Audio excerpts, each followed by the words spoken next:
ہمارا ظاہر بھی صاف ہوگا اور ہمارا باطن بھی صاف ہوگا. اور زکات اسی لیے ہے، زکات کے معنی ہوتے ہیں بڑھوتری کے، پاکیزگی کے. جب کوئی آدمی اپنے مال سے زکات ادا کر دیتا ہے تو اس کا باقی مال جو ہے وہ پاک ہو جاتا ہے. پھر اللہ تعالیٰ نے فرمایا والذین هم لفروجهم حافظون، وہ لوگ جو اپنی شرمگاہوں کی حفاظت کرتے ہیں. یہ ایک بہت بڑی چیز ہے جس کا ذکر اللہ نے کیا، اور ان آیتوں میں اس کا تذکرہ اللہ تعالیٰ نے تفصیل سے کیا. جو اپنے شرمگاہ کی حفاظت کرتے ہیں. حفاظت کا کیا معنی ہے؟ ایک تو معنی ہے اس کا استعمال وہاں کرتے ہیں جہاں اللہ تعالیٰ نے اجازت دی، جیسے کہا الا علی ازواجہم او ما ملکت ایمانہم، ایک سوائے بیویوں کے یا ملکیت کی لونڈیوں. ملکیت کی لونڈیوں کا معاملہ ختم ہے.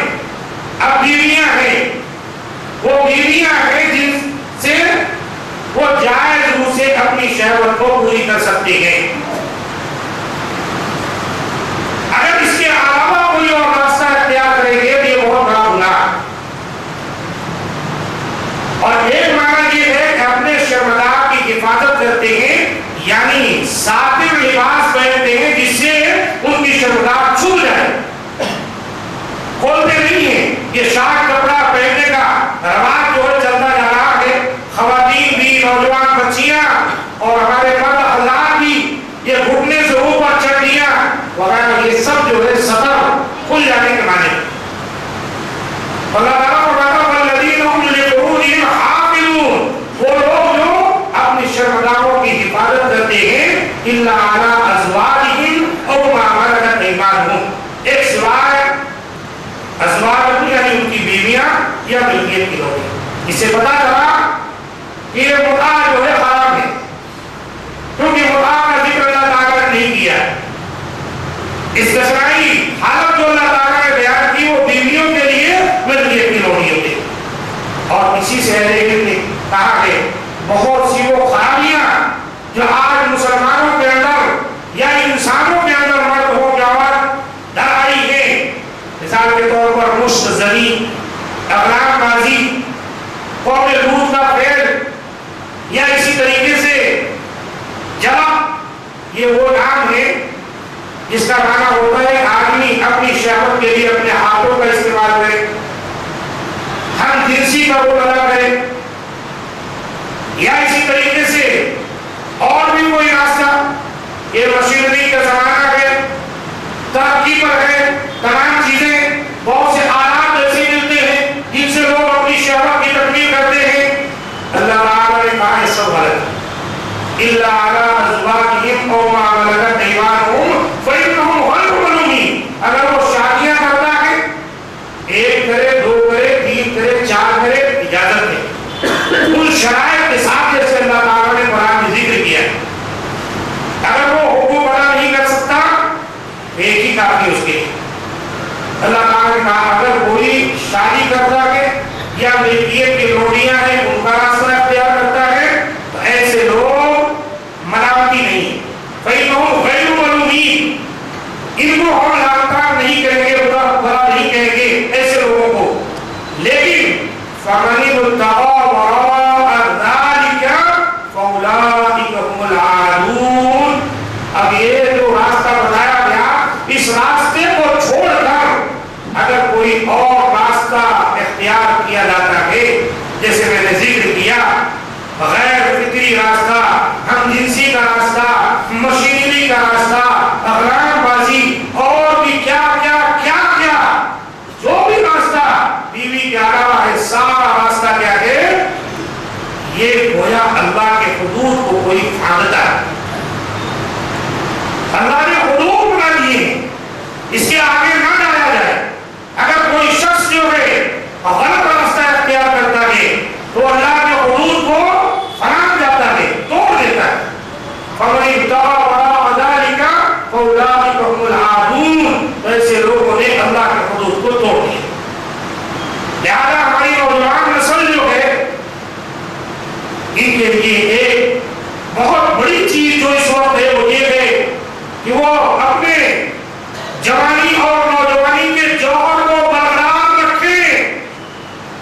میڈیا، موبائل فون اور دیگر بہت سے شہوت بھرے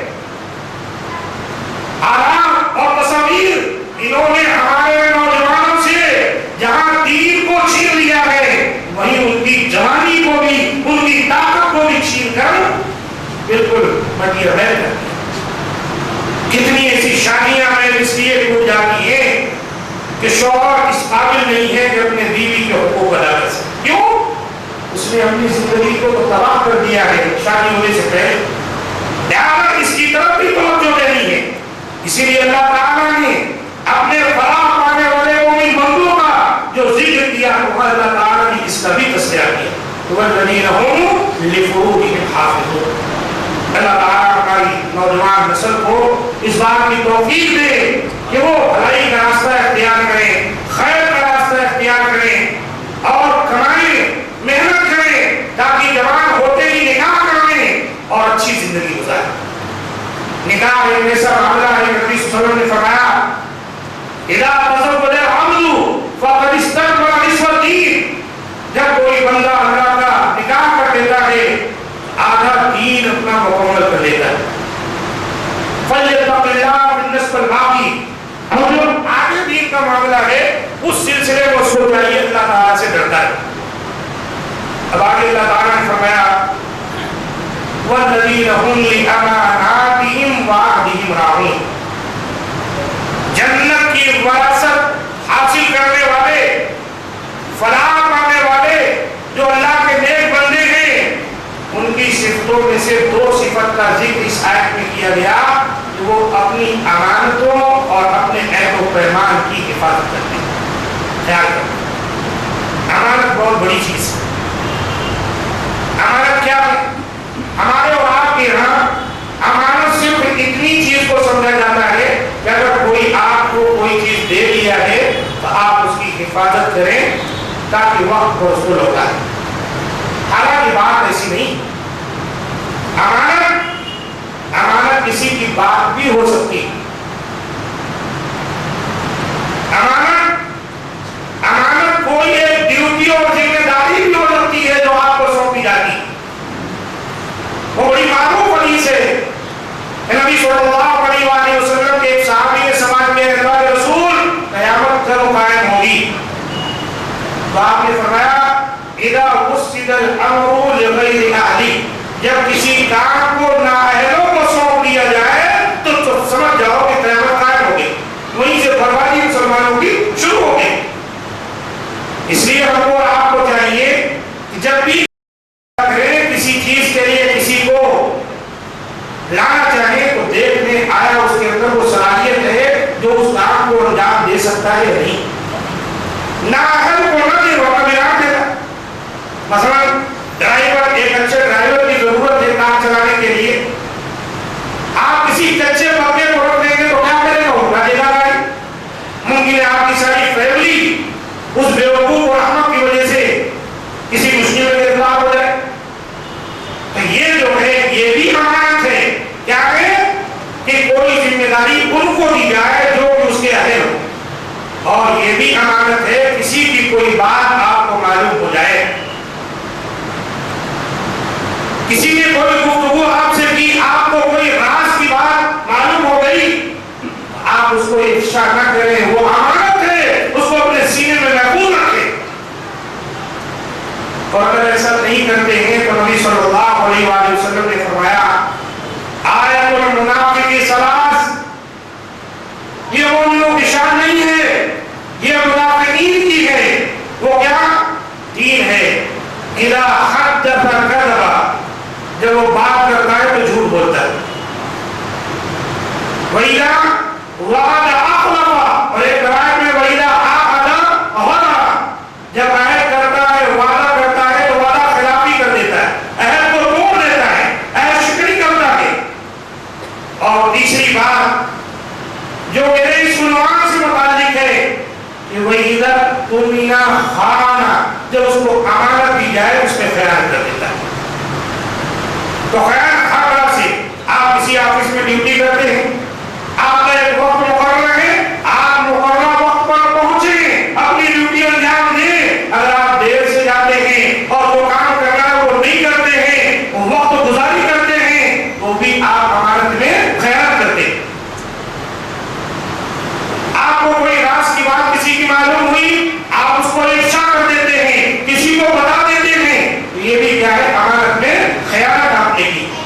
کسی نے آپ کو کوئی امانت کے طور پر کوئی چیز دے دی، مالی رقم ہو سکتی ہے، زیورات کی شکل میں ہو سکتی ہے، کوئی کتاب ہو سکتی ہے، کپڑا ہو سکتا ہے، کوئی چیز ہو سکتی ہے، اس کی حفاظت کرنا اور وقت پر اس تک پہنچانا یہ آپ کی اور ہماری ذمہ داری ہے۔ اگر ہم ایسا نہیں کرتے ہیں تو پھر مومنانہ شان اور مومنانہ صفتیں جو یہاں بیان کی جا رہی ہیں ہم اس سے نکل جاتے ہیں، پھر منافقین کی فہرست میں آ جاتے ہیں، اور اعوذ باللہ اللہ تعالیٰ ہم تمام اس سے محفوظ رکھے۔ اب آگے اللہ تعالیٰ نے فرمایا والذین هم علی صلواتهم یحافظون۔ یہاں غور کیجیے، شروع میں بھی اللہ تعالیٰ نے قد افلح المؤمنون کے بعد جو سب سے پہلی بات بیان کی تھی وہ کیا تھی کہ وہ اپنی نماز میں خشوع اختیار کرتے ہیں، اور اتنی صفتوں کا ذکر کرنے کے بعد اللہ تعالیٰ نے پھر سے نماز کا ہی ذکر کیا۔ اس سے پتا چلا کہ نماز کو بہت بڑی اہمیت حاصل ہے۔ اللہ تعالیٰ فرماتا ہے وہ لوگ جو اپنی نمازوں پر حفاظت کرتے ہیں، اپنے نمازوں کی حفاظت کرتے ہیں، وہاں آیا صلاتہم، یہاں آیا ہے صلواتہم، اپنی نمازوں کی حفاظت کرتے ہیں۔ حفاظت کا کیا معنی ہے؟ حفاظت کا معنی ہے وقت مقررہ پر نماز پڑھی جائے۔ عبداللہ بن مسعود رضی اللہ عنہ سے مروی حدیث ہے اور صحیح میں آئی ہے کہ نبی صلی اللہ علیہ وآلہ وسلم نے فرمایا، جب انہوں نے سوال کیا اے اللہ کے رسول ای العمل احب الی اللہ، اللہ تعالیٰ کے نزدیک محبوب عمل کون سا ہے؟ اللہ کے رسول سے سوال کرتے ہیں، آپ صلی اللہ علیہ وآلہ وسلم نے کیا جواب دیا؟ الصلاۃ علی وقتها، نماز کو اس کے وقت پر ٹائم پر ادا کرنا۔ سب سے افضل عمل اور محبوب اور پسندیدہ عمل اللہ تعالیٰ کے نزدیک اگر کوئی ہے تو کیا ہے؟ الصلاۃ علی وقتها۔ انہوں نے پھر سوال کیا تو اللہ کے رسول نے کہا بر الوالدین، والدین کے ساتھ اس نے سلوک کرنا۔ انہوں نے پھر سوال کیا تو اللہ کے رسول نے کہا اللہ کے راستے میں جہاد کرنا۔ آپ اندازہ لگائیں اول وقت پہ نماز پڑھنے کا کیا معنی ہے؟ جیسے وقت ہو گیا نماز کا۔ اللہ ہم تمام کو معاف فرمائے۔ میں بات کہا کرتا ہوں ہمارے حدیث میں بہت ساری باتوں پر اللہ تعالیٰ نے ہم کو فوقیت دی ہے، الحمدللہ اپنے فضل سے ہم اس پر عمل کرتے ہیں، لیکن نماز کو وقت پر پڑھنے کی جو باری آتی ہے یہ ہماری مسجد سے خالی پتہ نہیں وقت ہو رہا ہے 10 ہو لیکن ہم 1 بجے نماز پڑھی ہے۔ نماز کا وقت ہے، اسے بھی ایک معنی میں آپ لے سکتے ہیں کہ آپ نماز وقت پر پڑھ رہے ہیں، لیکن اول وقت میں نہیں پڑھ رہے۔ اول وقت کا معنی یہ ہے 12-10 کو اگر گزرنے لگ جائے اور 5-10 منٹ کے بعد مسجد میں نماز شروع ہو جائے۔ اور پھر تماشا کیا ہے؟ کیلنڈر بھی لگا کے رکھیں، ابھی کیلنڈر آیا ہوا ہے جماعت کی طرف سے اعلان کی جائے لکھی جائے، اس کے لکھا یہ ٹائم ہے لیکن ہم نہیں پڑھے ہو گئے۔ اثر کا وقت دیکھ لیجیے آپ کی 25 یا 30 آس پاس، لیکن ہمارے یہاں پھر سے 4 سوا 4 یہی معاملہ عشاء کے ساتھ۔ ایک 2 نمازیں ہیں، ایک مغرب اور فجر جو ٹائم پہ اذان ہوتی ہے اور فوری جو ہے جماعت ہوتی ہے۔ تو میرے دوستوں ہم کو چاہیے وقت پر نماز نہ پڑھیں، بالخصوص خواتین کو تو باجماعت نماز نہ کرنی نہیں، وہ کم سے کم اول وقت پہ نماز نہ کر لیں، لیکن وہ اپنے پڑوس کی مسجد کی اذان جو 5 بجے ہوتی ہے 5:15 بجے اس کا انتظار کرتے بیٹھے ہیں۔ جب اذان ہوگی تو بالکل تاخیر سے عصر کی نماز ادا کی جائے گی۔ الصلاۃ علی وقتها، نماز کو اس کے وقت پر ادا کرنا چاہیے۔ نبی صلی اللہ علیہ وسلم نے فرمایا یہ اللہ کے نزدیک سب سے محبوب عمل ہے، اللہ کا پسندیدہ ہے۔ اور نمازوں کی حفاظت میں یہ چیز بھی شامل ہے کہ اچھی طرح سے وضو کیا جائے سنت کے مطابق، اور نمازوں کی حفاظت میں یہ چیز بھی شامل ہے کہ مرد حضرات مسجد میں باجماعت آ کے نماز پڑھیں، اور نمازوں کی حفاظت میں یہ چیز بھی شامل ہے کہ سنت کے مطابق نماز ادا کی جائے، سنت کے مطابق نماز ادا کی جائے۔ اللہ تعالیٰ نے ان تمام باتوں کا ذکر کرنے کے بعد فرمایا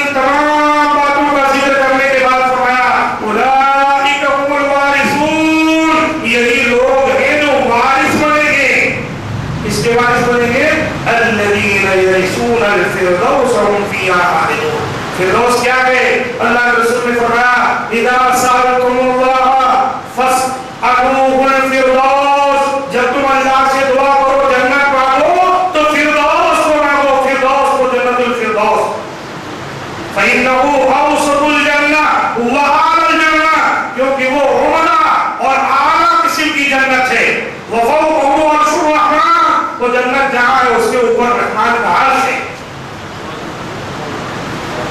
اور آپ نے فرمایا ومنه تفجر انہار الجنہ، وہیں سے جنت کی نہریں نکلتی ہیں ادھر ادھر جاتی، اللہ اکبر۔